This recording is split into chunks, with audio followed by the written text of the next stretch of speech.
esta clase de competencias ciudadanas con 906. Y muchachos, bueno, lo ideal es que tengan todos sus artículos para trabajar, esferito, resaltador, ténganlo por ahí porque necesitamos copiar antes de iniciar la clase como tal, la temática. Vayamos a la temática. Entonces aquí tenemos una imagen, muchachos, del centro de Bogotá, particularmente de la Candelaria, en época de cuarentena, poca gente en la calle, y se ven bien bonitos los cerros. Entonces, competencias ciudadanas, muchachos. Comencemos con temática para el segundo bimestre. ¿Qué vamos a trabajar, compañeros? Vamos a trabajar lo siguiente. Tenemos como primer punto los conflictos. Y en un segundo punto vamos a trabajar mecanismos de solución de conflictos. Mecanismos de solución de conflictos. Y el tercer punto serían los dilemas. En una próxima clase hablamos de cátedra, aunque ustedes saben que nos estamos, digamos que enfocando más que todo en esta parte de competencias por el tema de pruebas saber. ¿Qué podemos decir?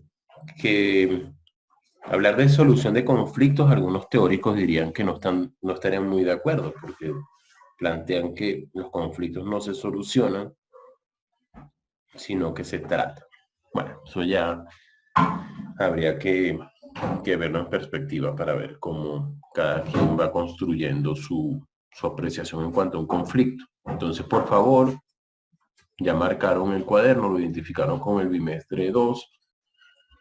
Y tenemos las temáticas, los conflictos, mecanismos de solución de conflicto y los dilemas. Es decir, que los dilemas nos van a permitir, los dilemas me van a permitir nada más y nada menos que trabajar con textos en cuanto a conflictos como tal. Aquí hay unos señores que parece que están más perdidos que el hijo de Limber. Limber era un aviador muy importante, que su hijo fue la primera persona que secuestraron. Una gente 9-1 que quiere entrar aquí a una clase que es 9-6. Pero bueno, nunca faltan los despistados en la vida. Ok, entonces tenemos los conflictos, mecanismos de solución de conflictos y los dilemas.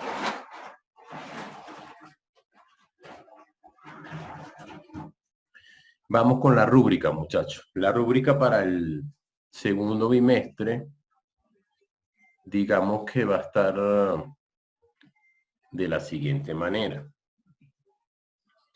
Tenemos por un lado evaluaciones en línea, muchachos. Las evaluaciones en línea van a tener un peso del 40%. Esas evaluaciones en línea, no, como lo dice, está en plural, van a ser varias evaluaciones y vamos a distribuir un porcentaje del 40%. Tenemos el taller cognitivo, que tiene un peso del 30%. El taller cognitivo puede ir acompañado, obviamente, de evaluaciones en línea o una evaluación en línea para poder evaluar el taller cognitivo. Tenemos el módulo, que tenemos unas preguntas al final referenciadas ya a competencias, un 10%. Tenemos una exposición, que hoy voy a dar unos puntos, una micro exposición, para que me colaboren con ciertas temáticas. Y participación 10%. Hoy yo voy a comenzar a trabajar con 6, 7, 8 estudiantes. ¿Sí? Entonces es importante iniciar la clase. Nos hablan de los conflictos, muchachos. Ahí tenemos una imagen, un dibujo animado de dos niños, obviamente en el ambiente escolar. Nótese cómo dejaron abandonados sus maletas, un lapicito, su cuaderno y lamentablemente, de repente por un conflicto, terminaron ejerciendo la violencia al cabo de golpearse y de pelear, lo cual, pues, es terrible. Ahora, es bueno que yo maneje diferentes autores en cuanto al tema del conflicto. Entonces aquí consigo yo a Vinyan Mata, que él dice que el conflicto es definido como lucha, desacuerdo, incompatibilidad aparente, confrontación de intereses, percepción o actitudes hostiles entre dos o más partes. FISAS, para el 2001, me habla de un proceso interactivo que se da en un contexto determinado. Es una construcción social, una creación humana diferenciada de la violencia. Ahora, esto es muy importante. FISAS me dice a mí que puede haber conflictos sin violencia, aunque no violencia sin conflicto, que puede ser positivo o negativo según cómo se aborde y termine. con posibilidades de ser conducido, transformado y superado. ¿Qué podemos decir en ese sentido, muchachos? Que también los conflictos se presentan como oportunidades, y un tema es el conflicto interno colombiano que data desde hace muchísimas décadas. Digamos que la FAREP se somete a un proceso de paz, el M-19 ya hace unas décadas pasó a ser un partido político, sienta las bases de una nueva constitución. Ahí vimos a Navarro Wolf como presidente de la Asamblea Nacional Constituyente, junto con Serpa, o sea, diferentes actores, 3 presidentes, 3 tendencias políticas. Es decir, como un conflicto también presenta oportunidades. El M-19 yo diría que es un ejemplo bien claro. Pasaron del secuestro de la Embajada de República Dominicana, pasaron del asalto al Palacio de Justicia en el 85, un año muy cruento porque también tuvimos la tragedia de Armero, pero al final de todo se superó y se transformó. O sea, la inconformidad política que tenían los actores del M-19, muchachos, se tradujo en tomar los caminos políticos, y los caminos políticos, el voto, la participación, no estar de acuerdo, entablar ciertas discusiones dentro de la rama legislativa o un proceso constituyente que llevó a redactar una nueva constitución. Entonces, a eso apunta FISAS cuando habla de un proceso que puede ser conducido, transformado y superado. Puede ser positivamente si nosotros verdaderamente como nación, en este caso la nación colombiana, lo entendemos de esa manera. Entonces, es bueno también decir esto, para los teóricos del mundo que hablan de conflictos, que hablan de paz, y ahorita vamos a hablar de Galtung, siempre va a ser una referencia súper, pero súper importante Colombia.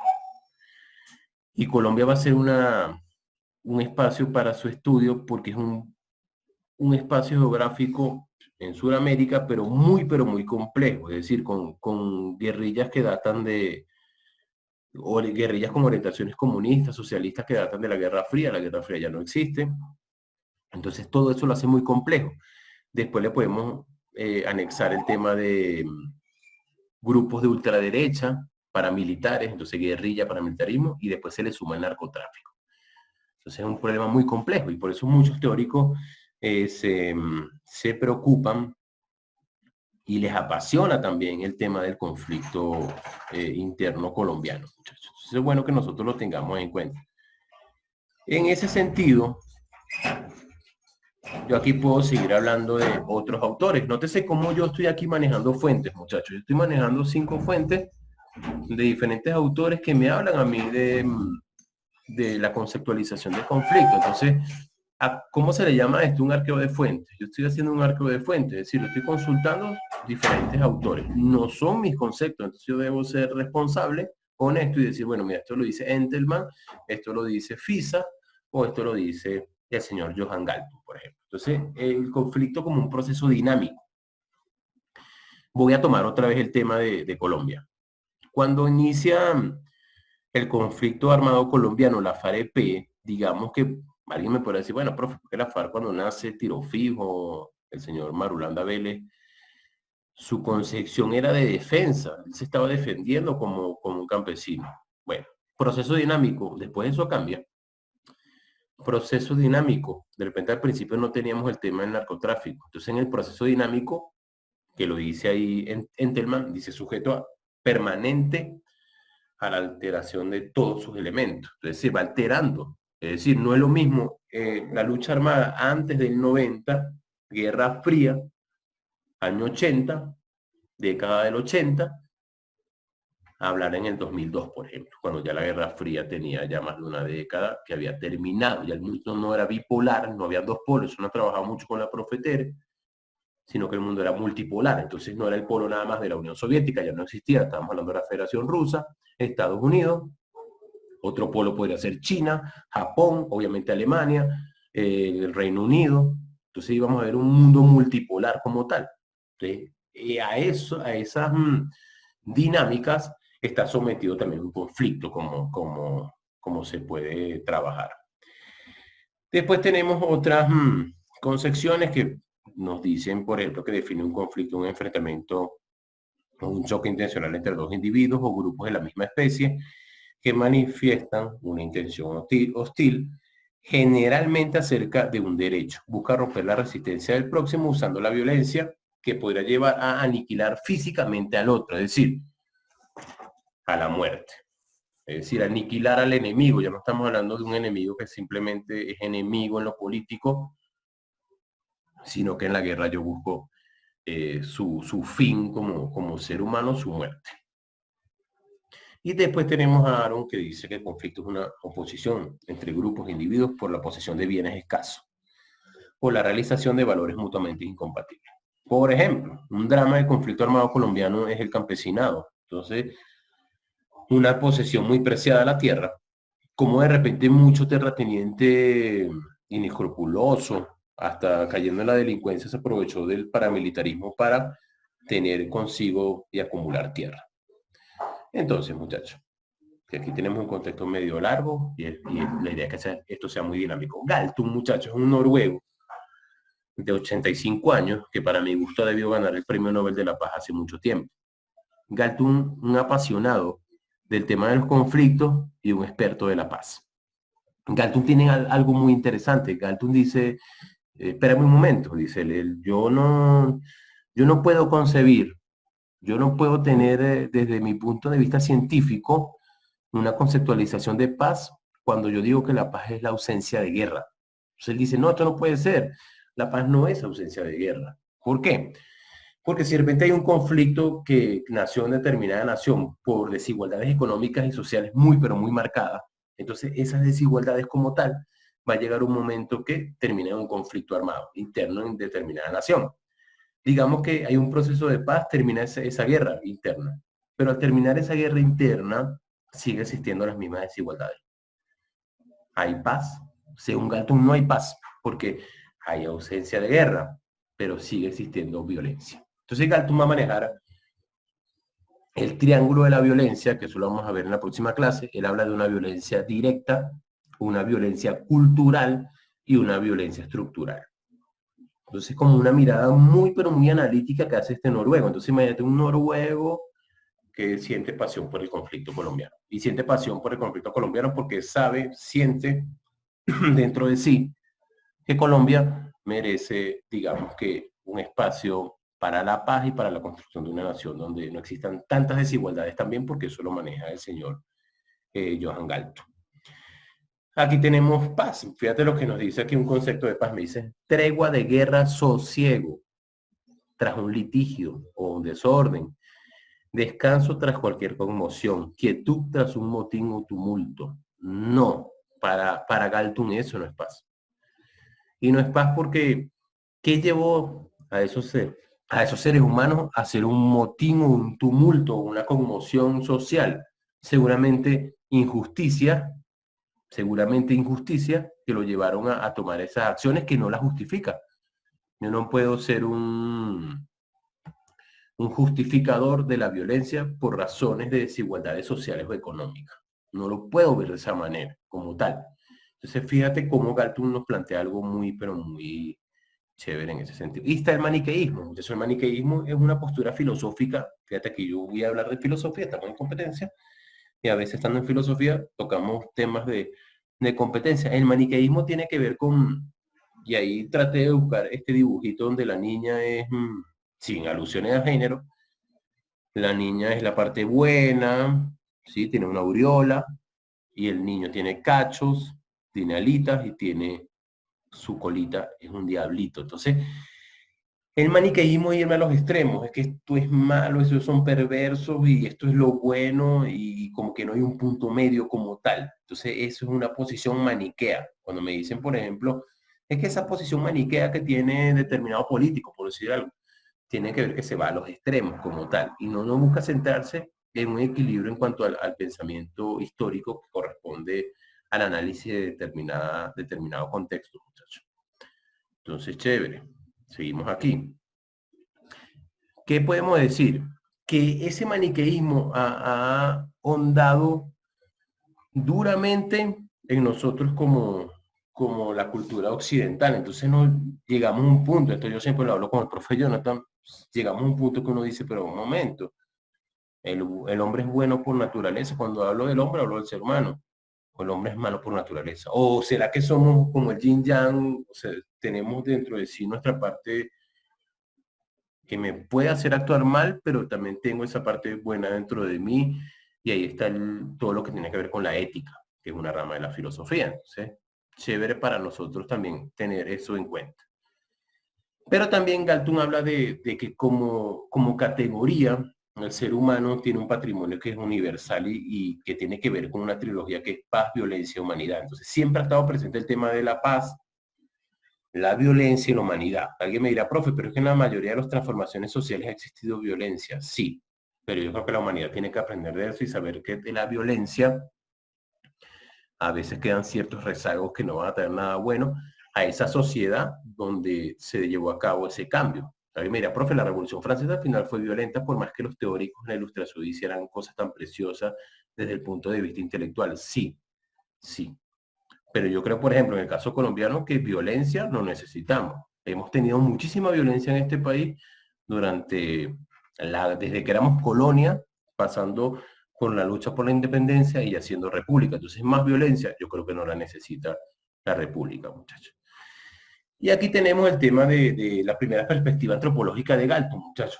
La primera perspectiva antropológica de Galton también apunta al hecho de que no hay una sola historia, hay muchísimas historias. Entonces yo puedo decir, listo, está la historia del paramilitar, la versión del paramilitar, está la versión también del señor guerrillero, pero también está la historia del hijo de ese ser humano que fue secuestrado, que fue asesinado. Y también estará la historia del presidente de turno. Es decir, hay diversas perspectivas de la historia según lo que ellos realmente pudieron vivir, ¿sí? Entonces tengamos eso en cuenta. Y la segunda perspectiva de Galton, fíjate que ahí está una rama de la filosofía, la antropología, que centra al hombre como su estudio, y vamos a tener el hombre que es un ser con capacidad de paz. Y yo lo creo así. El ser humano pues tiene toda la capacidad dentro de sí para hacer constructos mentales y contribuir a una praxis llena, pero llena de elementos que vayan a la paz. Después vamos a hacer un ejercicio en otra clase para ver cómo nosotros tenemos en la cabeza y en el corazón la historia de Colombia. Un ejercicio interesante. Entonces vamos al contexto, muchachos. Y en el contexto es Sudáfrica. Entonces yo voy a leer el contexto y vamos a responder de la pregunta 7 a la 12 de este ejercicio, que es un banco de preguntas muy interesante y que a ustedes les sirve muchísimo, muchachos. Entonces voy a comenzar diciendo lo siguiente. El título es bien, pero bien chévere, porque se llama Lecciones de Sudáfrica para Colombia. Entonces yo voy a traer una realidad sudafricana, obviamente continente africano, donde se pueden tomar ciertas ideas para Colombia, ¿sí? Entonces vamos a hacer la lectura. Dice: el apartheid fue un sistema social impuesto por el gobierno de minoría blanca en Sudáfrica durante el siglo XX. Bajo este sistema, los grupos étnicos estaban separados y la mayoría no blanca se le negaban numerosos derechos, como el de votar y el de comprar o alquilar tierras de propiedad de blancos. El apartheid se acabó gracias a las negociaciones que se dieron entre 1990 y 1993 entre el partido que gobernaba el país, que era el Partido Nacional. Ese Partido Nacional va a ser un partido eminentemente blanco, muchachos. Es bueno decir que Sudáfrica al principio fue colonizado por holandeses. Ahí vamos a hacer varias referencias históricas. Entonces, ¿qué va a pasar, muchachos? Por otro lado, tenemos el Congreso Nacional Africano, que en muchos documentales, en películas, ustedes lo va a ver identificado con siglas, CNA. Ese Consejo Nacional Africano, que era el mayor partido de oposición al gobierno, y más que un partido, era un movimiento social muy importante, porque ellos no tenían como que acceso a la participación política. Entonces ahí vamos a conseguir lo siguiente. Me dice, y una gran variedad de organizaciones políticas. Las negociaciones se realizaron a pesar de los asesinatos de los líderes del movimiento anti-apartheid por extremistas que apoyaban al régimen. Varios ataques, algunos blancos por movimientos extremistas anti-apartheid y numerosas acusaciones en contra de miembros del ejército y de la policía que afirmaban que involucrando en masacres ocurridas durante las negociaciones. Ok, ¿qué me está diciendo? Que mientras se negociaba, habían hechos de violencia. Después me hablan de una espiral. Entonces, esa espiral de agresiones se puede contener gracias a que los líderes de dos partidos mayoritarios, uno va a ser Frederik Willem de Klerk, antes estaba el presidente Botha y Nelson Mandela. Entonces, Frederik Willem de Klerk, fíjate que el Willem es eminentemente un apellido holandés, ¿sí? Aunque Sudáfrica va a ser un territorio que pertenece a la Commonwealth. La Commonwealth tiene que ver con aquellos países que fueron nada más y nada menos que colonias inglesas como tal. Entonces, ¿a quién va a representar el señor de Klerk? Al Partido Nacional. Y Nelson Mandela, famosísimo, yo me imagino que ustedes lo conocen, Madiba, va a ser uno de los líderes, no va a ser solamente el líder, uno de los líderes de la CNA. Entonces, la CNA, el Congreso Nacional Africano.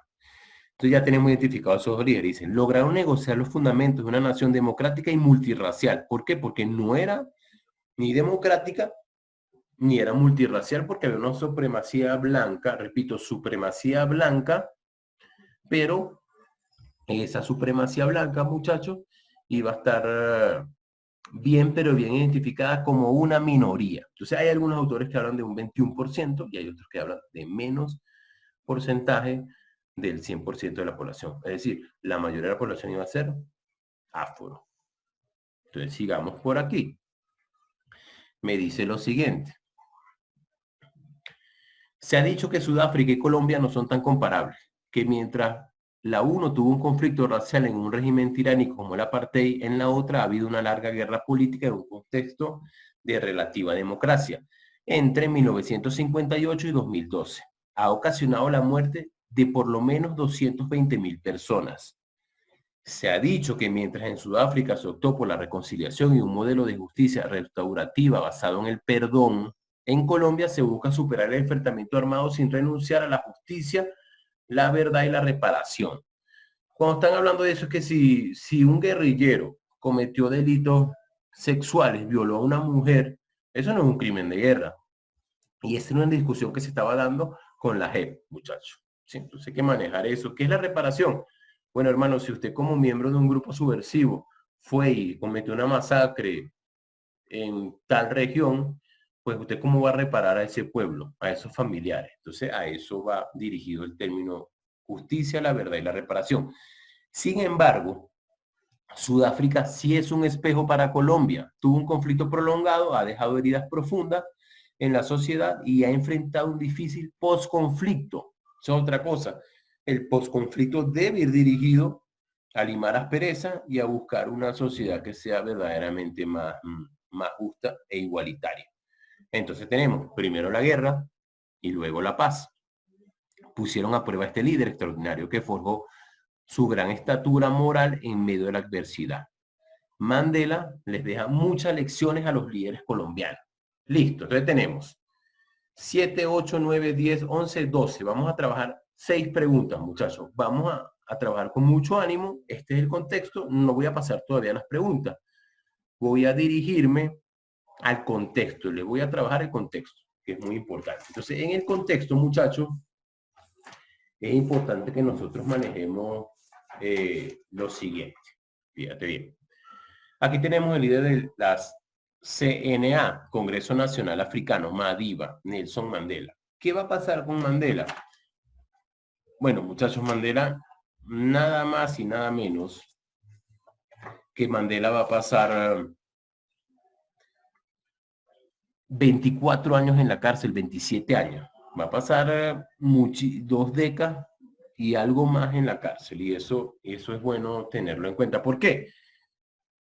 Porque al principio el señor Mandela, Madiba, llamado por su pueblo, él sí va a tener, junto con el Congreso Nacional Africano, él va a utilizar la violencia, muchachos. Lamentablemente él va a utilizar la violencia, va a la cárcel, y en la cárcel él va a comenzar a cambiar su pensamiento. Y eso es fundamental, él cambia su pensamiento y se da cuenta que hay que construir otra Sudáfrica.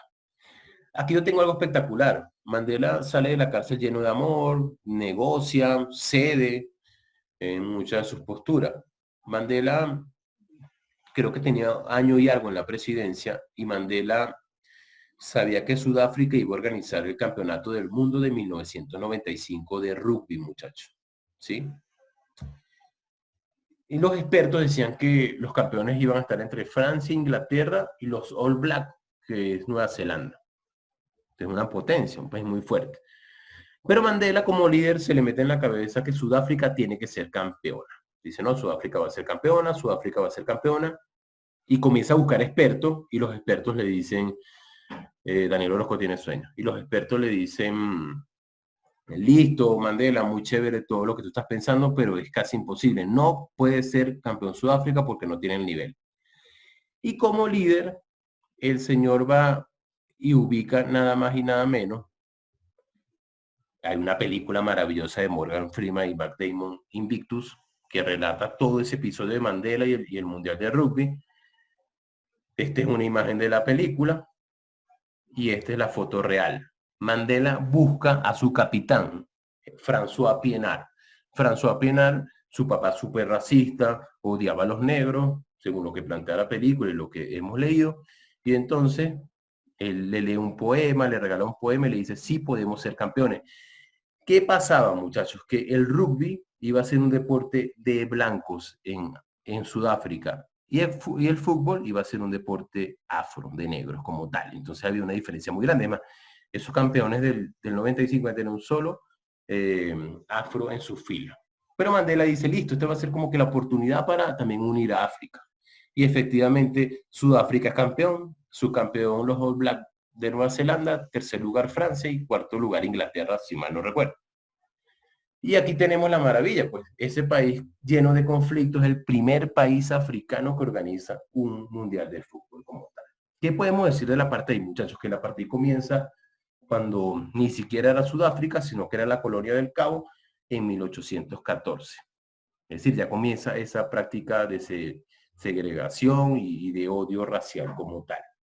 Y esas zonas segregadas iban a ser playas, autobuses, hospitales y escuelas. Es decir, no podían compartir ni siquiera un autobús para trasladarse.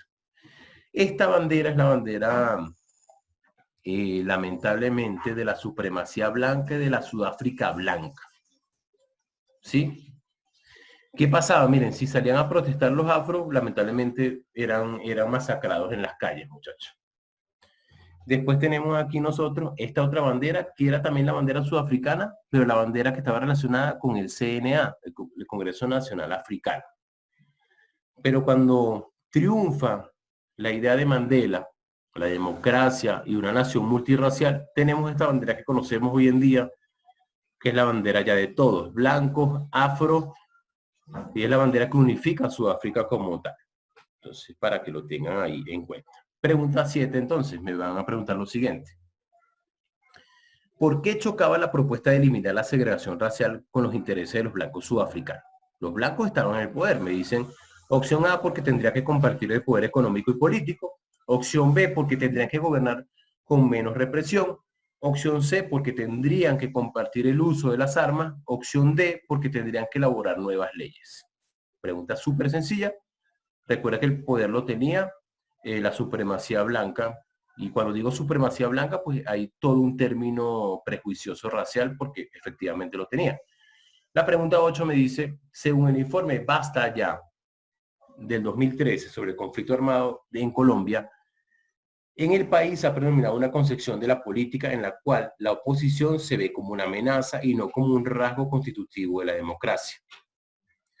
Se trata de una cultura política que no ha permitido superar la exclusión porque no ha logrado la coexistencia de concepciones políticas opuestas en un contexto de tolerancia y respeto. A pesar de la celebración ininterrumpida de elecciones, que no, una celebración ininterrumpida de elecciones no me dice que estemos viviendo netamente una democracia como tal. Yo creo que en Colombia hay democracia, con defectos sí. Yo diría que cualquier democracia tiene defectos. ¿Que es perfectible? Sí, podemos mejorar muchísimos aspectos. Entonces, en Colombia se conforman grupos que siguen radicalmente a un partido político hasta el punto de llegar a confrontaciones armadas. Bueno, evidentemente, la historia, guerra de los 1000 días, liberales conservadores. Masacre bananera, violencia política. Bogotazo, violencia política. Ahí tenemos diferentes referencias. Entonces me dicen, estas confrontaciones entre grupos armados a su vez exacerban las confrontaciones políticas. Claro, es como tener una fogata y colocarle un bidón de gasolina. ¿Y qué va a pasar con esa fogata? Seguramente va a terminar siendo un gran incendio.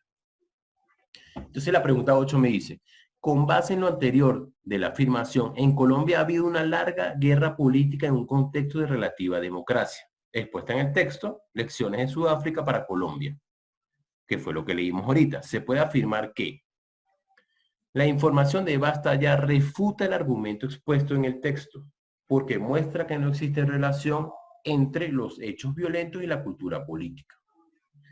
La opción B me dice, la información de Basta ya apoya el argumento expuesto en el texto, porque sostiene que la violencia ha destruido las condiciones básicas de una democracia. Opción C, la información de Basta ya refuta el argumento expuesto en el texto porque expone que en el conflicto se basa en la exclusión y no en asuntos electorales. Y la opción D me dice la información de Basta ya apoya el argumento expuesto en el texto porque explica que la exclusión y la violencia política ha restringido la democracia. Veo sencilla esa pregunta. 9. Me dice, ¿cuál de los siguientes aspectos dificultó las negociaciones que se dieron para acabar con la segregación racial en Sudáfrica? Opción A, el gran número de partidos políticos en las negociaciones. ¿Cuántos partidos nombra el contexto? ¿Cuántos partidos nombra el contexto? Listo. La falta de claridad acerca de lo que se estaba negociando. Creo que el contexto es claro en lo que se estaba negociando. C, el contexto de violencia durante las negociaciones. D, falta de líderes políticos que supieran manejar la situación. Creo que por ahí había líderes, un tal de Klerk y el señor Madiba o Nelson Mandela. Entonces, vean los elementos. 10. En la lectura se hace referencia a conflictos que sucedieron en países que hoy tienen regímenes democráticos, ¿sí? ¿Cuál de los siguientes es un principio de la democracia que debe garantizar sus gobiernos? Verdad y reparación. B, consenso social. El consenso también es un tema para uno decir no estoy de acuerdo. El consenso es estar de acuerdo todo. Yo creo que el consenso muchas veces choca con la democracia. La opción C me habla de participación política, interesante. Y la opción D me habla de control económico. El contexto me habla de control económico, vaya usted a saber. Entonces seguimos aquí. 11. En el texto se dice que algunas personas afirman que, abro comillas, en Colombia se busca superar el enfrentamiento armado sin renunciar a la justicia, la verdad y la reparación.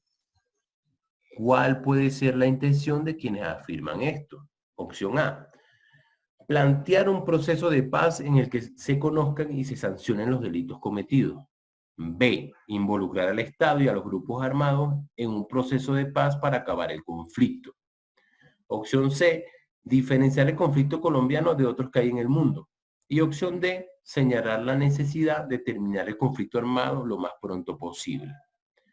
Número 12, y con esa cerramos para que comentarles ciertos detalles y volvemos a conectarnos para evaluar participación. Todas las clases estoy evaluando. Entonces, quien no le funcione el micrófono, voy a decir un ejemplo, Orozco, bueno, hay que responder por el chat, pero tenemos que responder. Número 12 dice entonces, en el texto se hace alusión a situaciones de discriminación y se menciona la democracia como sistema de gobierno. ¿Qué relación hay entre estos conceptos? Opción A, que las sociedades democráticas son tolerantes al racismo. B, que la discriminación afecta el principio democrático de igualdad. C, que en los estados democráticos no existe situaciones de discriminación. Y D, que la discriminación afecta el respeto a las normas en sociedades democráticas. Sencillo. Entonces voy a permitirme en este minutico que nos queda, ahorita nos vamos a volver a conectar con el link, voy otra vez al tema de Sudáfrica. Aquí está Madiba. ¿Qué podemos decir de Sudáfrica? Repito, muchachos, la minoría era blanca. La minoría era blanca. Algunos dicen, algunos exageran y dicen que era nada más y nada menos que el 21% de la población. El apartheid comienza a tener un piso jurídico fuerte, o sea, las leyes apoyan la segregación racial desde el año 1948. Van a haber zonas segregadas, playas. Un blanco y un afro no pueden bañarse en la misma playa, autobuses, hospitales, escuelas. Pero resulta que estos señores, como nación, va a ser multirracial, van a tener 11 idiomas, de los 11 idiomas van a ser 2 europeos, y vamos a tener un idioma que es el Afrikaans, que es una evolución de una lengua holandesa que va a tener inglés, malayo, portugués y lengua zulúes. Entonces ahí ven ustedes todo lo que tiene. ¿Qué planteó un momento cuando abandona la violencia Madiba? Desobediencia civil. Vamos a ponernos civilmente, sin violencia. Muchos de sus compañeros le dieron la espalda. Entonces, muchachos, ahorita por favor se va a caer la conexión, nos volvemos a conectar y ya vamos a la parte participativa, la fase expresiva para ejercitar los ejercicios que tenemos planteado de la pregunta 7 a la 12.